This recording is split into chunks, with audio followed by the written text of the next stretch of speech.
The silhouette of Josephine Nash stood motionless against the dusty window of Willow Creek's only saloon, her trembling hands clutching a telegram that had traveled 200 miles to find her a paper harbinger of death that simply read, "I'm coming for what's mine."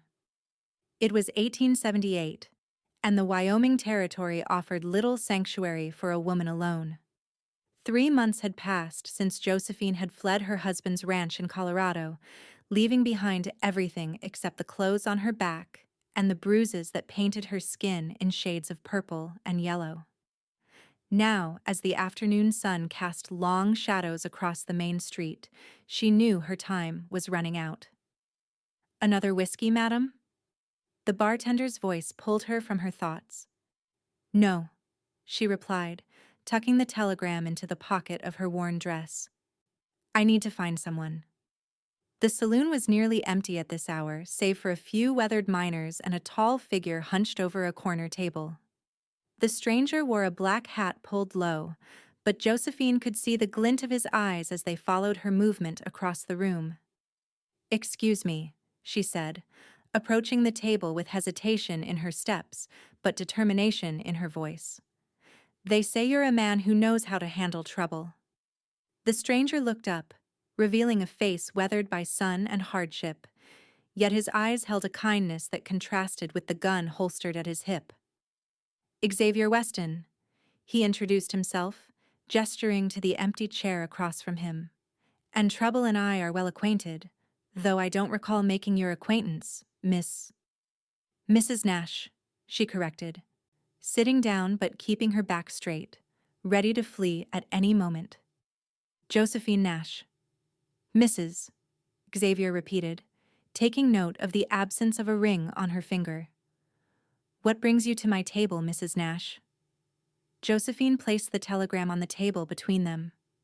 "My husband swore he'd kill me," she said, her voice barely above a whisper. "And now he's found me." Xavier studied the paper, then looked up at the frightened woman before him. His voice dropped to a low, protective growl that sent an unexpected shiver down her spine. "Then he'll meet me first." Josephine hadn't expected such an immediate response, nor the fierce protectiveness that emanated from the stranger. "You don't even know me, Mr. Weston." "I know enough," he replied, folding the telegram and sliding it back to her. "I know the look of someone who's been running scared. I know that no woman deserves to live in fear of a man who promised to cherish her." His words hung in the air between them, and Josephine felt something inside her chest loosen a knot of fear that had been pulled tight for so long she'd forgotten what it felt like to breathe freely. "I can pay you," she offered, reaching for the small purse tied to her belt. "Not much, but—" Xavier's hand covered hers, stopping her. His touch was gentle but firm. "Tell me about him. Tell me everything I need to know to keep you safe." "His name is Harold Nash," Josephine began, her voice growing steadier as she spoke. "We married 3 years ago in Denver. He owns a cattle ranch outside of Boulder. At first, he was charming, attentive. Then, the drinking started. And the jealousy." Xavier listened without interruption as she recounted the gradual escalation of violence, the isolation from friends and family, the night she finally escaped after Harold had beaten her unconscious and promised to finish the job when he returned from a cattle drive. "I've been moving north ever since," she concluded, "working in saloons, kitchens, anywhere I could earn enough to keep going. I thought I was safe here, but—" She gestured to the telegram. "When will he arrive?" Xavier asked, his mind already mapping out possibilities. "The stage from Cheyenne comes tomorrow," Josephine replied. "That would be the fastest way." Xavier nodded, finishing his whiskey in one swift motion. "Then we have until tomorrow to prepare." "Prepare for what?" "To make sure you never have to run again." The word "we" settled between them, a small but significant alliance against the storm that was coming. Josephine studied Xavier more carefully now, the way his hands moved with controlled precision, the alert posture that suggested military training, and the way his eyes constantly scanned the room without appearing to do so. You were a lawman, she guessed. A shadow crossed his face. Union cavalry during the war, then a marshal for a spell in Kansas. Now I just drift where the wind takes me. And today, it brought you to Willow Creek. Seems that way, Xavier said, standing and dropping coins on the table to cover his drink. You have a room somewhere safe? Josephine nodded. The boarding house on Pine Street. Go there now. Lock your door. I'll come for you at dawn. What are you going to do? She asked, rising to her feet. Xavier's expression was unreadable. Get the lay of the land, make some inquiries. Harold Nash isn't the first angry husband I've dealt with, and men like him tend to make noise before they strike. As they stepped out onto the boardwalk, the setting sun bathed the main street in golden light, transforming the humble buildings of Willow Creek into a tableau of amber and shadow. Xavier tipped his hat to Josephine, a gesture that felt both formal and intimate. Dawn, he reminded her. And Mrs. Nash? Try to get some rest. Josephine couldn't help but smile at the impossibility of that suggestion. I haven't truly rested in 3 years, Mr. Weston. Xavier, he corrected her. And perhaps tonight might be different, knowing someone's standing watch. As Josephine made her way to the boarding house, she felt the weight of Xavier's gaze following her, ensuring she arrived safely. It was a peculiar sensation being watched without feeling threatened, and she realized how long it had been since a man's attention had made her feel protected, rather than hunted. The night passed slowly, with Josephine alternating between packing her few possessions and staring out the window at the quiet street below. Each approaching shadow made her heart race until exhaustion finally pulled her into a fitful sleep just before dawn. A soft knock at her door startled her awake. The room was still dark, but a thin line of gray light seeped through the curtains. Josephine? Xavier's voice was low but clear. She opened the door to find him standing in the hallway, looking as though he hadn't slept at all. His clothes were different, cleaner, more presentable, and he carried a small bundle under one arm. I brought you something, he said, handing her the package. Inside was a simple dress of deep blue cotton, sturdier than the worn garment she currently owned. I can't accept this, she protested, though her fingers lingered on the fabric. You'll need to blend in where we're going, he explained. The shopkeeper's wife opened early for me. And where exactly are we going? My friend owns a ranch about 15 miles north of here. It's remote, defensible, and the last place anyone would think to look for you. What about Harold? Josephine asked. The stage will arrive at noon. I'll be here to greet him, Xavier assured her. But first, I need to get you to safety. Josephine hesitated. You want me to run again? No, Xavier said firmly. I want you to be secure while I deal with the threat. Once that's done, you'll be free to go wherever you choose or stay, if that's what you want. The distinction was important, and Josephine recognized it. This wasn't another flight into uncertainty. It was a strategic retreat with a clear purpose. Give me 5 minutes, she said, closing the door to change. They left Willow Creek as the sun crested the eastern mountains, riding double on Xavier's chestnut gelding. Josephine sat in front of him, his arms on either side of her holding the reins, creating a circle of warmth against the morning chill. They spoke little during the journey, but the silence was comfortable, broken only by Xavier pointing out landmarks or warning her about rough terrain ahead. The Sutton Ranch appeared on the horizon just as Josephine's muscles were beginning to protest the long ride. It was a modest spread with a sturdy 2-story house, several outbuildings, and a corral holding a dozen horses. A man with graying hair and a weathered face emerged from the barn as they approached, wiping his hands on a rag. Xavier Weston, as I live and breathe, the man called out. What trouble you bringing to my doorstep this time? The kind that needs your particular brand of hospitality, James, Xavier replied, dismounting and helping Josephine down.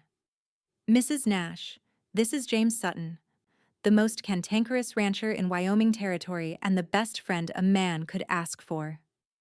James studied Josephine with sharp eyes that softened as they took in her nervous posture. "Any friend of Xavier's is welcome here, madam. My wife's inside, she'll be glad for the female company." The Sutton homestead proved to be a revelation to Josephine.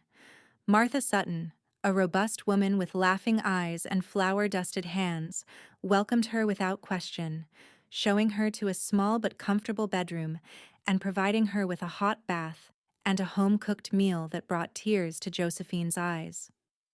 "Don't you worry about a thing," Martha assured her as she poured coffee for them both. "James and Xavier go back to their cavalry days. If there's trouble coming, there's no one better to have on your side than those two." Josephine watched through the window as Xavier and James conferred by the corral, their heads bent in serious discussion. "I've put him in danger," she murmured. "A man I barely know." Martha's hand covered hers. "That man has been searching for purpose since the war ended. Whatever he's doing for you, he's doing for himself too." "What do you mean?" "Some men need a battle to fight, especially the good ones. They need to know their strength serves something worthy." Martha's smile was knowing. "And the way he looks at you suggests he finds you very worthy indeed." Josephine felt heat rise to her cheeks.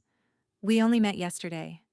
"Sometimes a day is all it takes to recognize what's been missing," Martha replied cryptically, rising to check on something baking in the oven.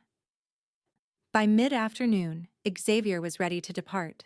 He found Josephine in the garden behind the house, her face tilted up to catch the warmth of the sun, a simple pleasure she'd denied herself for too long, out of fear of being seen. "The stage would have arrived by now," she said without turning around. "Yes," Xavier confirmed. "I need to get back. To face my husband." Now she did turn, her eyes searching his. "I should come with you." Xavier shook his head. "Harold Nash is hunting for a frightened woman he can control. Instead, he'll find me." "And what will you do when you find him?" Josephine asked, suddenly afraid of what her revelation might lead to. "Talk first," Xavier said simply. "Men like Nash count on fear and silence. Sometimes all it takes is for someone to stand up and say, 'Enough.' And if talking fails?"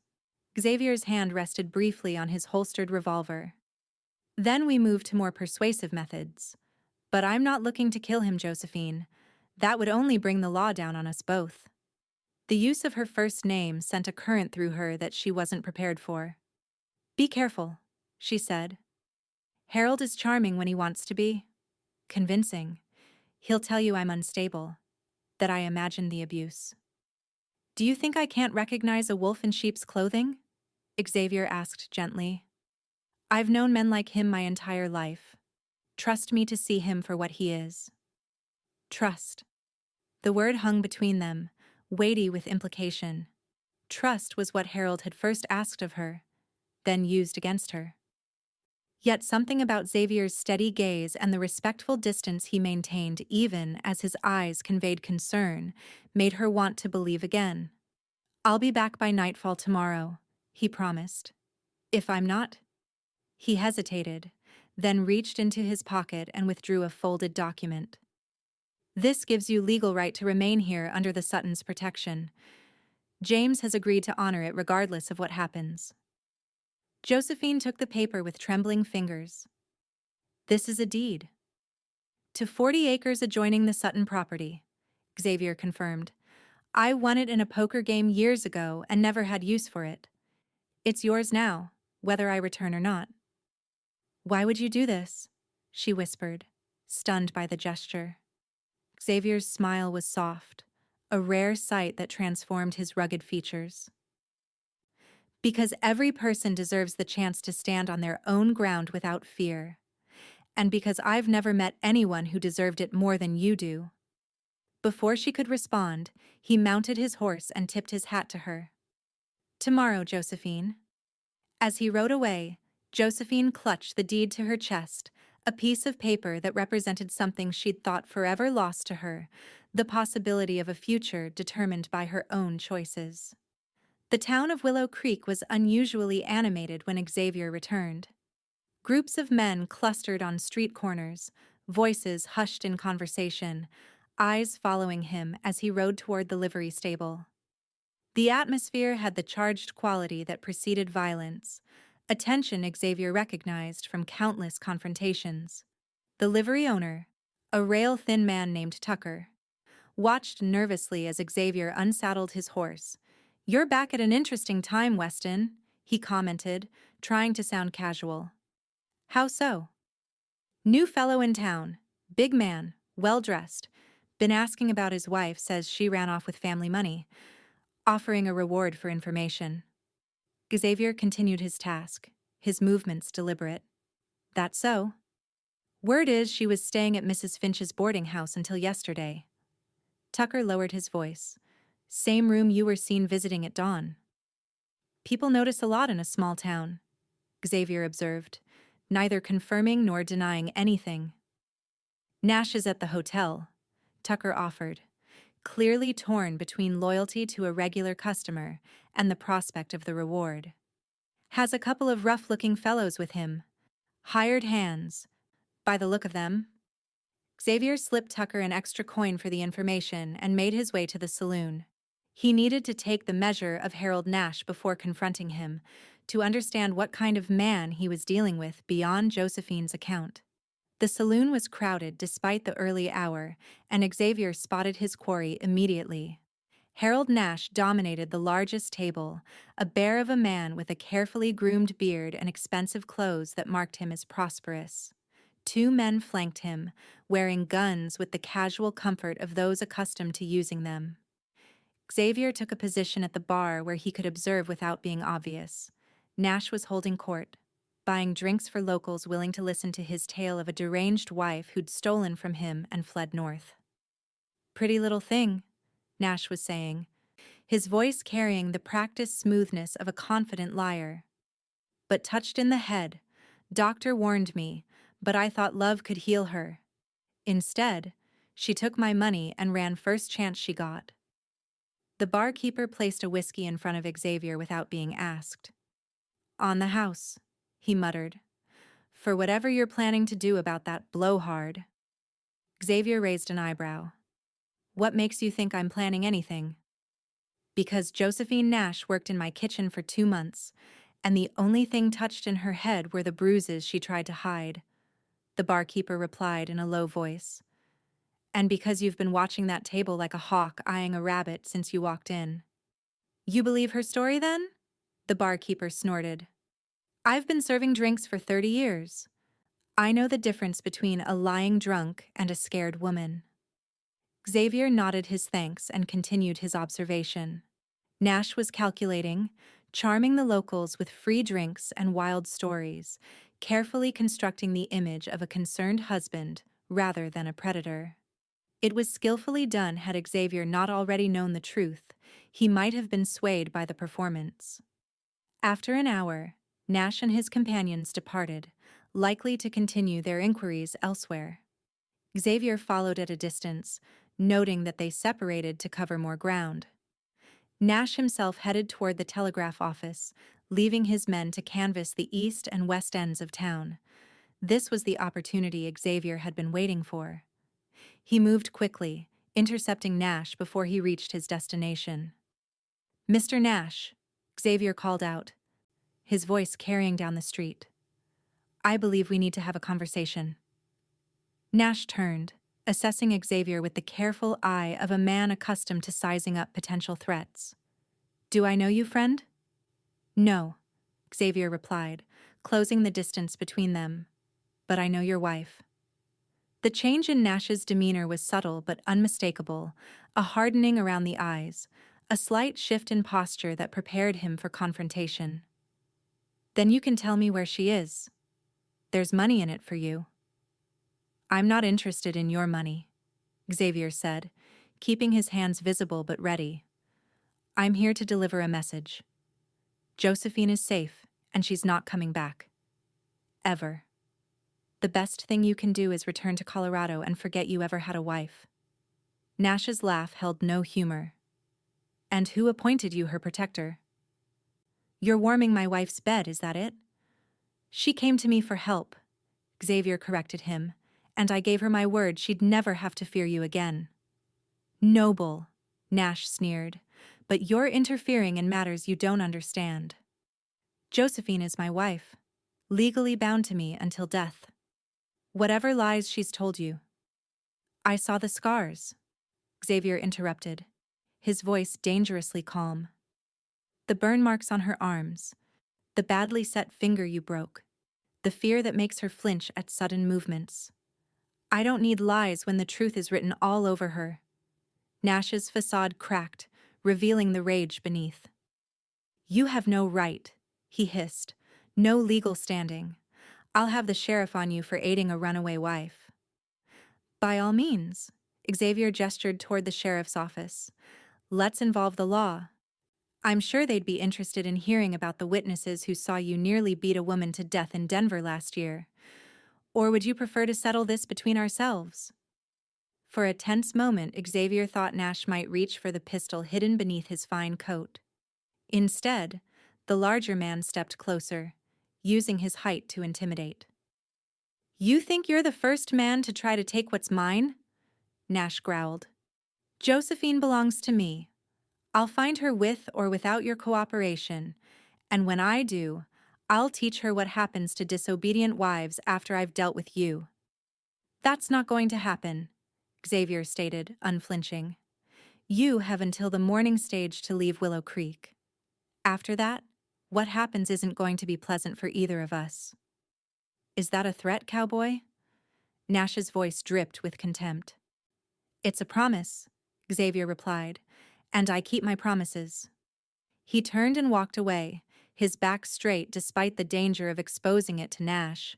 It was a calculated risk, showing fear now would only embolden the man, while displaying confidence might give him pause. Xavier spent the remainder of the day preparing.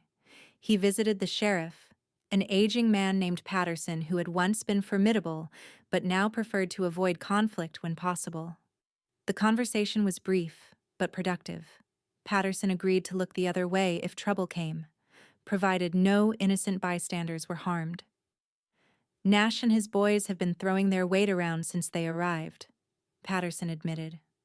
Threatened my deputy when he suggested they lower their voices in the hotel. I won't shed tears if they meet someone who pushes back. By nightfall, Xavier had secured a room at the boarding house with a clear view of the hotel where Nash was staying. He cleaned his revolver methodically, checked his ammunition, and settled in for a night of vigilance. Nash was not the type to accept defeat graciously. There would be a confrontation before this was over. Sleep came in brief intervals, with Xavier jerking awake at each sound from the street below. Around midnight, movement caught his attention. Nash's two companions exiting the hotel, splitting up to take positions at either end of the street. They were establishing a perimeter, preparing for something. Nash himself appeared shortly after, moving with purpose toward the livery stable. Xavier watched as the man saddled a horse, then led it back to the hotel. The intent was clear. Nash was planning to leave before dawn, likely to begin searching the surrounding area for Josephine. Xavier dressed quickly and made his way downstairs, careful to avoid the creaking steps. The night air was cool against his face as he stepped into the shadows of the alley beside the boarding house. He needed to intercept Nash before he could mount his search, but doing so with his hired guns nearby complicated matters. Patience had always been Xavier's strength. He waited, watching as Nash made several trips between the hotel and the livery, loading supplies for what appeared to be an extended journey. When Nash finally emerged with his own saddlebags, Xavier made his move. Going somewhere, Nash? He called, stepping into the street, his hand resting near his holster. Nash froze, then slowly turned. In the pale moonlight, his expression was a mask of cold fury. I thought we might continue our conversation in the morning. This is as good a time as any, Xavier replied, especially since you seem to be leaving without saying goodbye. I'm not a man who takes orders from saddle tramps, Nash spat, particularly not regarding my own wife. Ex-wife, Xavier corrected him, Josephine has filed divorce papers in Cheyenne. You'll be served when you return to Colorado. It's over, Nash. Let her go. Nash's laugh was ugly. There's no divorce from marriage vows, Cowboy. Till death do us part. Those were the words she spoke, and I intend to hold her to them. Even if it means her death? Xavier asked quietly. Because that's where this path leads. If I can't have her, no one will, Nash declared, his hand moving to his coat. Especially not some drifting gunslinger with delusions of chivalry. Xavier saw the movement and reacted, drawing his revolver as Nash pulled a derringer from his breast pocket. The smaller gun barked once, the bullet whistling past Xavier's ear as he fired in return. His shot caught Nash in the shoulder, spinning him half around but not dropping him. Nash staggered but managed to stay upright, raising his derringer for a second shot. Before he could fire, Xavier closed the distance between them, knocking the weapon aside with his left hand, while pressing his revolver to Nash's chest with his right. It doesn't have to end with you dying in the street, Xavier said, his voice tight with controlled fury. Walk away. Start fresh somewhere else. There are plenty of women in this world who haven't seen the monster behind your mask yet. For a moment, something like reason flickered in Nash's eyes. Then his face contorted with hatred. I'll see you in hell first, he snarled, reaching for the knife at his belt. Xavier felt rather than saw the blade coming and twisted away, but not before the knife slashed across his ribs, cutting through shirt and skin. The pain was bright and immediate, but he'd experienced worse. He brought the butt of his revolver down hard on Nash's wrist, feeling bones crack under the impact. Nash howled, the knife clattering to the ground. Xavier kicked it away, keeping his gun trained on the injured man. That's enough, he commanded. It's over. You lost. Xavier!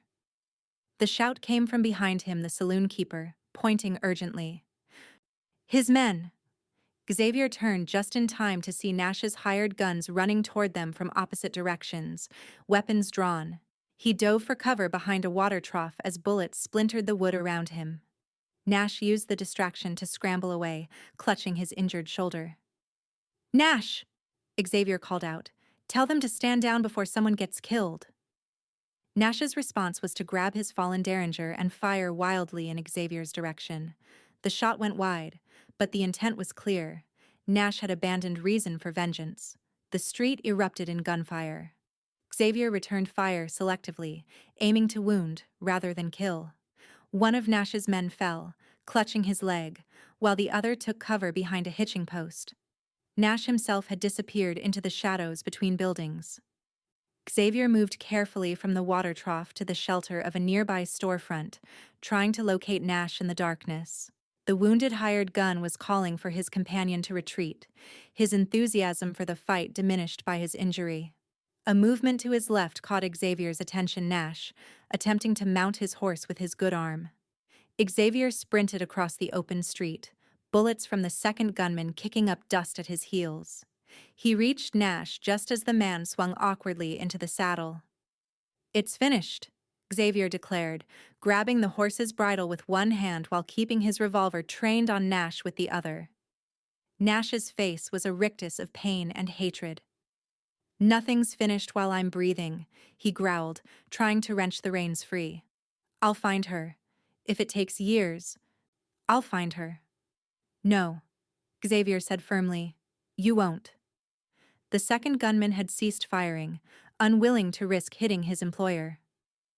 In the sudden silence, Xavier's next words carried clearly. Josephine Nash is under my protection now. She has land, she has resources, and she has people who will defend her with their lives. Whatever power you held over her is gone. Xavier's voice hardened. If you ever come near her again, if you ever send someone in your place, if she ever receives so much as a threatening letter, I will hunt you down and finish what we started here tonight. Do you understand me? Nash stared down at him, searching for weakness and finding none. Something in Xavier's steady gaze must have convinced him, for he sagged in the saddle, the fight draining out of him. She's not worth dying for, Nash muttered, though the words lacked conviction. No, Xavier agreed. But she's worth living for, and that's something you'll never understand. He released the bridle and stepped back.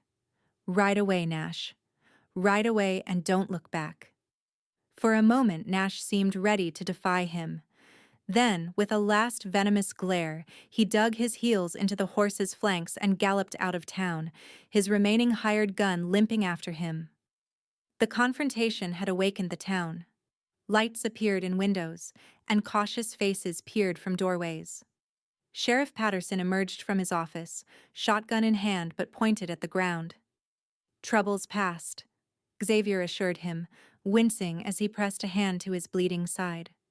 They won't be back. Patterson surveyed the scene, the blood staining the dirt, the bullet holes in the water trough, the curious onlookers beginning to gather. You sure about that, Weston? Men like Nash tend to hold grudges. I'm sure, Xavier said, with more confidence than he truly felt. But I'll keep watch, just the same. The sun was breaking over the eastern horizon by the time Xavier had his wound cleaned and stitched by the local doctor. The cut was painful, but not serious, a reminder of how close the confrontation had come to a fatal conclusion. He rode out of Willow Creek as the town was coming to life, locals already spinning tales of the midnight gunfight.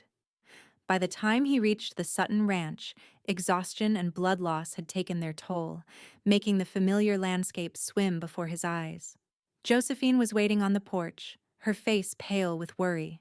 She ran to meet him as he dismounted, steadying him when he swayed on his feet. "You're hurt," she gasped, seeing the blood-stained bandage visible through his torn shirt. "It looks worse than it is," he assured her, allowing her to help him inside. "Just a scratch." "A scratch that needed stitches," she observed sharply, guiding him to a chair. "Harold did this?" Xavier nodded, accepting the glass of water Martha Sutton pressed into his hand. "He's gone, Josephine. He won't trouble you again." "You didn't." Her voice trailed off, unable to form the question. "No," Xavier assured her. "He's alive. Wounded in body and pride, but alive. His men, too." Relief crossed her face, followed quickly by concern. "He'll come back. He always comes back." "Not this time," Xavier said with certainty. "He's a bully, and like most bullies, he crumbles when truly challenged. The man I faced last night was all bluster and rage, with nothing solid beneath." Josephine wanted to believe him, he could see it in her eyes, but fear had been her companion for too long to be easily dismissed. "What happens now?" she asked softly. "That's entirely up to you," Xavier replied. "You have land. You have a chance to build something that belongs to you alone. No one can take that from you." "And you?" Josephine's question hung in the air between them, fraught with unspoken possibilities. "Where will you go?" Xavier had asked himself the same question throughout the long ride from Willow Creek. For years he had drifted from town to town, taking odd jobs, avoiding attachments. The restlessness that had driven him since the war had become a habit, a way of outrunning memories and regrets. But looking at Josephine now, her chin lifted in that determined way she had, her eyes direct and questioning, he felt the pull of something he'd nearly forgotten. Something like home. "I thought I might stay a while," he said carefully. "If that's agreeable to you. The Suttons could use an extra hand with spring coming, and someone should help you get started on your property." "As my protector?" Josephine asked, a hint of challenge in her voice. "As your friend," Xavier corrected her. "The rest?" He hesitated, then continued with quiet honesty. "The rest would be up to you. In your own time. If ever." Josephine studied him, really looking at him perhaps for the first time, not as a savior or a hired gun, but as a man with his own wounds and hopes. She reached out, her fingers gently brushing a strand of hair from his forehead, with a tenderness that made his breath catch. "I think," she said slowly, "that I would like very much for you to stay, Xavier Weston." Not because I need protection, but because I've spent too long surrounded by darkness, and you remind me of what light feels like. The months that followed unfolded with the slow, steady rhythm of healing and growth. Xavier helped Josephine build a small cabin on her land, teaching her the basics of ranching and defending her claim when necessary. The work was hard but satisfying, and with each passing day, Josephine's confidence grew along with her strength. They were careful with each other, both carrying scars that made trust a precious and fragile thing. There were nightmares for both of them, Josephine sometimes waking in terror. Convinced Harold had found her, Xavier reliving battles from a war long ended. But there was also laughter, shared meals, and conversations that stretched late into the night. By the time autumn painted the surrounding hills in gold and crimson, something profound had changed between them. The tentative friendship had deepened into understanding, respect, and finally, a love that neither had been looking for, but both recognized as rare and worth protecting. On a clear October evening, with the first hint of winter in the air, Xavier found Josephine on the porch of her cabin, wrapped in a shawl and watching the sunset paint the sky in impossible colors. "Beautiful," he commented, leaning against the railing beside her. "It is," she agreed, then turned to face him. "I received a letter today from my lawyer in Cheyenne. The divorce is final. I am legally Josephine Nash no more." Xavier absorbed this news, understanding its significance. "What will you call yourself now?" "I haven't decided," she admitted. "Part of me wants to reclaim my family name. Part of me wants something entirely new, to mark this new beginning." "Whatever name you choose," Xavier said, taking her hand in his. "It will be yours alone to keep, or to share, as you see fit." Josephine's fingers tightened around his. "And if I chose to share it one day?" Xavier's heart thundered in his chest. Then the man who received that gift would be the most fortunate soul in creation. "Even if that man already had a perfectly good name of his own?"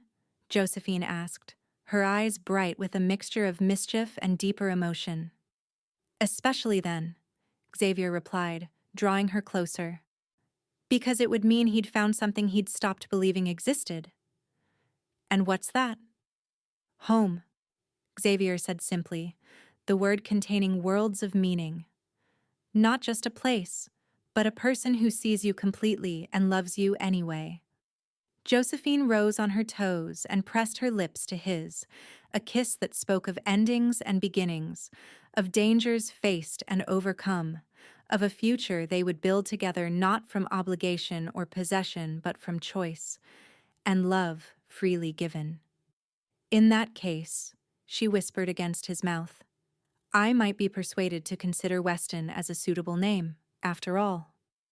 As the last light faded from the sky, they remained on the porch of the home they had built together, a woman who had found her courage, a man who had found his purpose, and the love that had given them both a second chance at life.